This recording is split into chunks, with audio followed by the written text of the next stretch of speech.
నమస్తే BCN news కి స్వాగతం. నా పేరు నీలిమ. ముందుగా ముఖ్యాంశాలు. క్లిష్టమైన సొరంగంలో పడవపై 18.8 కిలోమీటర్లు ప్రయాణించిన మంత్రి నిమ్మా రామనాయుడు. వెలిగొండ పనుల పురోగతిపై ఆరా.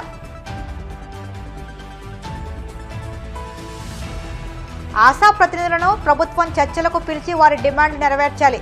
మాజీ మంత్రి సీదిరి అప్పలరాజు డిమాండ్. మంగళగిరి జనసేన పార్టీ కార్యాలయంలో జనవాణి కార్యక్రమం. ప్రజల నుంచి అర్జీలు స్వీకరించిన వివిధ కార్పొరేషన్ చైర్మన్లు చిలకలపూడి పాపారావు, కళ్యాణం శివ శ్రీనివాస్. తిరుమల శ్రీవారిని దర్శించుకున్న రాకాస చిత్ర బృందం, ఆలయమర్యాదలతో స్వాగతం పలికిన అధికారులు. వెలిగొండ ప్రాజెక్టు పనుల పురోగతిని క్షేత్రస్థాయిలో పరిశీలించేందుకు రాష్ట్ర జలవనరుల శాఖ మంత్రి నిమ్మా రామనాయుడు సాహసోపేత యాత్ర చేపట్టారు. శ్రీశైలం ప్రాజెక్టు కొలనవాగు నుంచి అత్యంత క్లిష్టమైన వెలిగొండ సొరంగంలో ఆయన ఏకంగా 18.8 కిలోమీటర్ల మేర పడవలో ప్రయాణించి పనులను సమీక్షించారు. ఈ సుదీర్ఘ ప్రయాణంలో టన్నెల్ 2లో 12వ కిలోమీటర్ వద్ద నిలిచిపోయిన టీబీఎం యంత్రాన్ని పరిశీలించి సమస్యలను అడిగి తెలుసుకున్నారు. ఈ సందర్భంగా ఆయన మాట్లాడుతూ సీఎం చంద్రబాబు నిర్దేశించిన లక్ష్యం మేరకు 2026 జూన్ నాటికి వెలిగొండ ప్రాజెక్టును పూర్తి చేయడానికి అన్ని చర్యలు తీసుకుంటున్నామని స్పష్టం చేశారు.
Andhra Pradesh speciality hospitals association ASHA ప్రతినిధులను ప్రభుత్వం చర్చలకు పిలిచి వారి డిమాండ్లు నెరవేర్చడంతో పాటు ఆరోగ్యశ్రీ పెండింగ్ బిల్లులను తక్షణం విడుదల చేయాలని మాజీ మంత్రి డాక్టర్ సీదిరి అప్పలరాజు డిమాండ్ చేశారు. వారం రోజులుగా ఎమర్జెన్సీ సేవలతో సహా అన్ని ఆరోగ్యశ్రీ సేవలు నిలిచిపోయి పేదల ప్రాణాలు గాల్లో కలిసిపోతున్న ప్రభుత్వంలో చలనం లేదని ధ్వజమెత్తారు. కూటమి పాలనలో ఆరోగ్యశ్రీకి చీకటి అధ్యాయంగా మిగిలిపోతుందని 22 నెలల్లో 2 సార్లు ఆరోగ్యశ్రీ సేవలు నిలిచిపోయాయని విమర్శించారు. ఎక్కడైనా సరే ఈ ప్రభుత్వ పెద్దలు ముఖ్యమంత్రి గారు కానీ, షాడో ముఖ్యమంత్రి లోకేష్ గారు కానీ, మరి ఆరోగ్య శాఖ మంత్రి కానీ ఎవరైనా సరే ఆరోగ్యశ్రీ ఆగిపోయింది, పేషెంట్స్ ఇబ్బంది పడుతున్నారు, పేదలు రోడ్డున పడే పరిస్థితి వచ్చింది, దీనిపైన ప్రభుత్వం ఎలాగైనా సరే ఒక మంచి పరిష్కారాన్ని చూపించాలన్నటువంటి ఒక్కటంటే ఒక్క మాట ఈ వారం రోజుల్లో మనం ఎక్కడైనా విన్నామా, చూసామా అని నేను ఈ ప్రభుత్వాన్ని అడుగుతా ఉన్నాను. ఈ ప్రభుత్వం వచ్చి సుమారుగా 22 నెలలు కావస్తుంది. ఈ కేవలం ఈ 22 నెలల కాలంలోనే this is the second major disruption. ఆ మాటకు వస్తే ఈ 22 నెలల కాలంలో డిస్రప్షనే కాదు, ఆరోగ్యశ్రీ మొదలు పెట్టిన తరువాత this is the second major disruption. ఈ మాదిరి ఆగిపోవడం అనేది this is the second time. First time ఎప్పుడయ్యా అంటే మొన్న అక్టోబర్ 2025 అక్టోబర్, అంటే ఈ ప్రభుత్వం వచ్చిన తర్వాతనే 2 సార్లు మేజర్ డిస్రప్షన్ వచ్చింది. ఒకటి 6 నెలల క్రితం అక్టోబర్లో, ఇప్పుడు ఏప్రిల్ 1 నుంచి. అక్టోబర్లో సేవలు ఆగిపోవడానికి కారణం కానీ, రెండోసారి ఏప్రిల్లో సేవలు ఆగిపోవడానికి కారణం కానీ సేమ్ ఒకటే కారణం, గవర్నమెంట్ బిల్స్ ఇవ్వడం లేదు. ఒప్పందం ప్రకారం ఏంటి, 45 రోజులకు క్లెయిమ్ చేసినటువంటి బిల్స్ అన్నింటినీ కూడా క్లియర్ చేయాలి. 45 రోజులకి ఒక ప్రొసీజర్ చేసి ఆ కన్సర్న్ నెట్వర్క్ హాస్పిటల్ వాళ్ళు దాని డబ్బులు ప్రభుత్వం నుంచి క్లెయిమ్ చేస్తే, ఆరోగ్యశ్రీ ట్రస్ట్ నుంచి క్లెయిమ్ చేస్తే 45 రోజుల్లో బిల్లు రిలీజ్ చేయాలి. That is the rule. కానీ ఈ ప్రభుత్వం వచ్చిన తర్వాత 45 రోజులు కాస్త 450 రోజులు దాటినా సరే, ప్లీజ్ మార్క్ మై వర్డ్, 450 రోజులు దాటినా సరే బిల్స్ క్లియర్ చేయకపోయేసరికి మరి హాస్పిటల్స్ కూడా ఇబ్బందే కదా. సంవత్సరాల తరబడి బిల్స్ పెండెన్సీ ఉంటే 1 కోటో 2 కోట్లు కాదు, 3200 కోట్ల రూపాయలు పెండెన్సీ ఉంటే కనీసం ఈ ప్రభుత్వానికి చీమ కుట్టినట్టయినా అనిపించకపోవడం. వారం రోజుల నుంచి ఆరోగ్యశ్రీ సేవల్ని, అత్యవసర సేవలతో సహా OP, inpatients, emergency, all kinds of Aarogyasri services ఆ పూర్తి స్థాయిలో ఆపేసినా సరే కనీసం ఈ ప్రభుత్వంలో స్పందన లేకపోవడం ఈ ప్రభుత్వం యొక్క మొద్దుబారుతనానికి నిదర్శనమని నేనైతే అభిప్రాయపడతా ఉన్నాను. ఈ వారం రోజులను చూద్దాం మనం అసలు పరిణామాలు. ఈ రాష్ట్రంలో జరుగుతున్నటువంటి చర్చలు ఏంటో చూస్తే చంద్రబాబు గారు ఆడంబరాలకు సంబంధించి విపరీతమైనటువంటి ప్రచారం. అమరావతికి సంబంధించి చట్టం చేస్తాం, అమరావతి ఏకైక రాజధాని, అమరావతి దేవతల, ఏంటి దేవతల రాజధాని నాకు అర్థం కాదు. అమరావతి ఏ దేవతలు తిరిగారు అక్కడ? ఎవరు సోకాల్డ్ అమరావతి, గౌతమ్ బుద్ధుడు నడయాడినటువంటి Amaravati, both are not same. ఇది ప్రజలందరూ గమనించుకోవాల్సింది. గౌతమ్ బుద్ధుని ధాతువులు భద్రపరిచినటువంటి Amaravati something different. What Chandrababu Naidu quoting as Amaravati, the sacred Amaralingeswara temple location is something different from the so-called Chandrababu Naidu's proposed Amaravati. ఎలాగైపోయింది ఇది? దేవతలు నడయాడే రాజధాని, దేవతలు తిరిగే రాజధాని అంటే చంద్రబాబు నాయుడు అందరం మనం భజన చేయాలి. ఏంది ఇది? నాకు అర్థమవుతుంది. ఓ పక్కనేమో అత్యవసర సేవలు ఆగిపోయినాయి, ప్రజల ప్రాణాలు పోతా ఉన్నాయి, పేదలు రోడ్డున పడే పరిస్థితి ఉంది. ఎమర్జెన్సీస్లో ప్రభుత్వం అండగా ఉంటుందనో, ఆరోగ్యశ్రీ అందుబాటులో ఉంటుందనో, ఆరోగ్యశ్రీ నెట్వర్క్ హాస్పిటల్కి వెళ్తే ఈ ప్రభుత్వం బిల్స్ చెల్లించడం లేదు కాబట్టి నిర్ద్వంద్వంగా తోసిపుచ్చినటువంటి ఈ అత్యవసర పరిస్థితుల గురించి ఈ ప్రభుత్వంలో ఏ ఒక్కరు కూడా ఆలోచించడం లేదు. ఎంతసేపు ఆడంబరాలు, 1,00,000 కోట్లు, 2,00,000 కోట్లు. మొన్న మంగళవారం కూడా అప్పులు తెచ్చారు. ఏమవుతున్నాయి ఈ అప్పులన్నీ? ఓ పక్క నుంచే మీరే చెప్తున్నారు రాష్ట్రానికి వచ్చే ఆదాయం, ఈ రాష్ట్ర రెవెన్యూ అంతా కూడా జీతభత్యాలకే సరిపోతుంది, ఇంకేదైనా చేయాలి అంటే అప్పులు తీసుకొని రావాల్సిన పరిస్థితి అని మీరే చెప్తున్నారు. మీ ఫైనాన్స్ మినిస్టర్ మొన్న చెప్పారు, సాక్షాత్ ముఖ్యమంత్రి గారు చెప్పారు మొన్న. ఇలాంటి పరిస్థితుల్లో కూడా ఇంత ఆడంబరం ఏంటి? 1,00,000 కోట్లు ఖర్చు పెట్టి మేము నగరాన్ని నిర్మిస్తాం. జనసేన పార్టీ ఎమ్మెల్యేలు జనవాణి కార్యక్రమంలో పాల్గొని రాష్ట్రంలోని పలు ప్రాంతాల నుండి వచ్చిన ప్రజల సమస్యలకు సంబంధించి అర్జీలు స్వీకరిస్తున్నారు. అనంతరం వాటిని అధినేత దృష్టికి తీసుకువెళ్లి పరిష్కరిస్తామని హామీ ఇస్తున్నారు. ఈ నేపథ్యంలో మంగళగిరి జనసేన పార్టీ కేంద్ర కార్యాలయంలో నిర్వహించిన జనవాణి కార్యక్రమంలో పలు ప్రాంతాల నుండి వచ్చిన ప్రజల నుంచి అగ్నికుల క్షత్రియ కార్పొరేషన్ చైర్మన్ చిలకలపూడి పాపారావు, రాష్ట్ర పోలీస్ హౌసింగ్ కార్పొరేషన్ చైర్మన్ కళ్యాణ శివ శ్రీనివాస్ అర్జీలు స్వీకరించారు. పలు సమస్యలపై తక్షణ సంబంధిత అధికారులతో మాట్లాడి పరిష్కార మార్గాలు చూపారు. దేశ సేవ, సుశాసనం, సమగ్ర అభివృద్ధి లక్ష్యంగా ఏర్పడిన పార్టీ భారతీయ జనతా పార్టీ అని ఎమ్మెల్సీ సోము వీర్రాజు అన్నారు. విశాఖలో ఆయన మీడియాతో మాట్లాడుతూ పార్టీ సిద్ధాంతాలను మరింత బలంగా ప్రజల్లోకి తీసుకువెళ్లేందుకు నాయకులు, కార్యకర్తలు కృషి చేయాలని అన్నారు. పండిత్ దీన్ దయాళ్ ఉపాధ్యాయ అంత్యోదయ సిద్ధాంతాలతో ముందుకు సాగుతున్న పార్టీ ప్రజల విశ్వాసాన్ని మరింతగా గెలుచుకుంటుందని విశ్వసించారు. 1980 ఏప్రిల్ 6 మధ్యాహ్నం 12 గంటలకి నామకరణాన్ని ఆవిష్కరించారు. ఆవిడ విజయరాజ సింధియా గారు.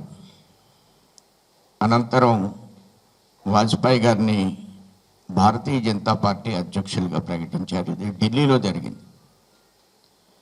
అదే రోజు ఈ పార్టీకి ఏం కావాలి, ఈ దేశానికి ఏం కావాలి, భారతీయ జనతా పార్టీలో ప్రధానమైనటువంటి లక్ష్యం ఏంటంటే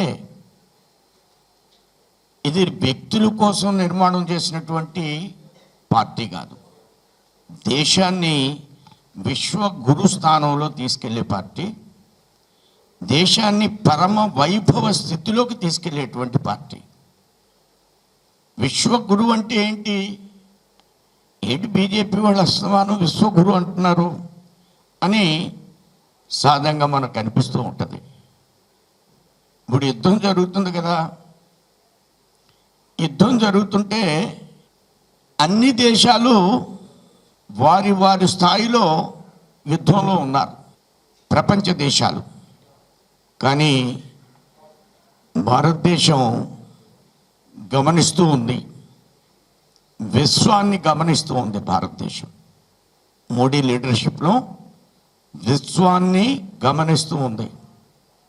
ఎవరో నిన్నే చెప్పారు, ఆఫ్రికాకి ఉచితంగా కోవిడ్ వ్యాక్సిన్ ఇచ్చామంట. ఇప్పుడు దాని మూలంగా మనకి ఏమి రావాలో వచ్చేస్తున్నాయి అక్కడి నుంచి. అంటే ప్రపంచాన్ని ప్రేమించడం, భారతదేశాన్ని విశ్వగురు స్థానంలోకి తీసుకువెళ్ళాలంటే లక్ష్యం ఏంటి? ట్రంప్ బలమైన నాయకుడు కావచ్చు, కానీ భారతదేశం యొక్క ఆలోచన ప్రపంచ దేశాల్లో శక్తివంతమైన దేశంగా తయారవ్వాలి. శక్తివంతమైన దేశంగా ఎందుకు తయారవ్వాలి? ఏ దేశమైనా బలమైన దేశంగా ఉంటే మిగతా దేశాలన్నీ గౌరవిస్తాయి.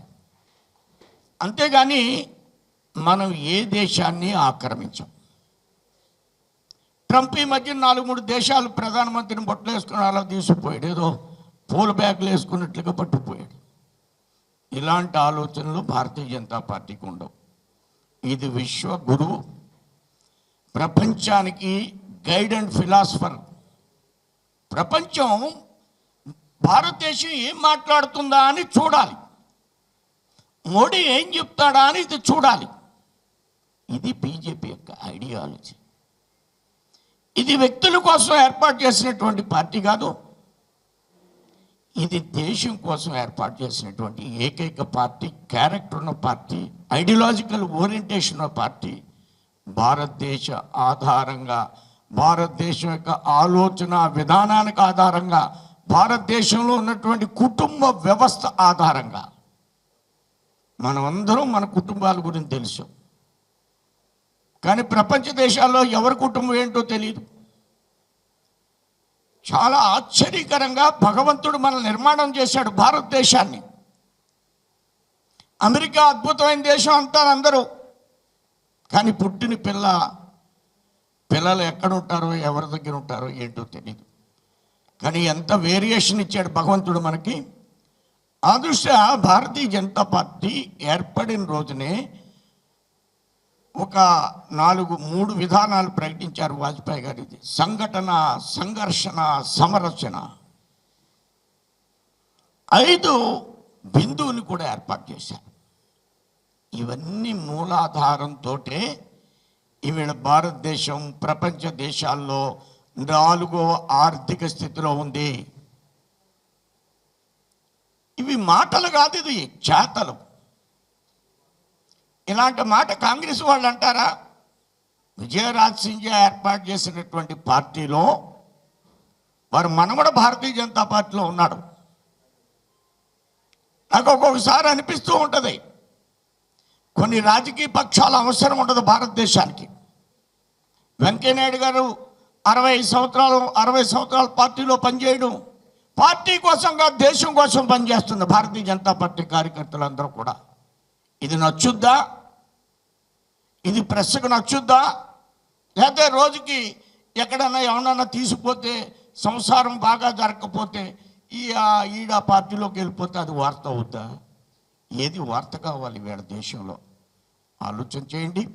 అలాంటి ideological commitment, orientation, character development, family ఆధారిత ఆలోచన విధానంతో ఈవేళ భారతదేశం సెల్ఫ్ సఫిషియెంట్ కంట్రీ, విదేశాలకు ఆయుధాలను అమ్మే కంట్రీ, విమానాలు ఈ దేశంలో తయారయ్యేటువంటి కంట్రీ, అలానే డ్రోన్స్ ఈ దేశంలోనే తయారయ్యేటువంటి కంట్రీ, సెల్ఫ్ సఫిషియన్సీగా అనేక అంశాల్లో ముందుకు వెళ్తున్నటువంటి కంట్రీ, క్యారెక్టర్తో కంట్రీని ముందుకు తీసుకెళ్తున్న ఏకైక రాజకీయ పక్షం భారతీయ జనతా పార్టీ మాత్రమే. ఇప్పుడు కాసేపు ప్రకటనలు.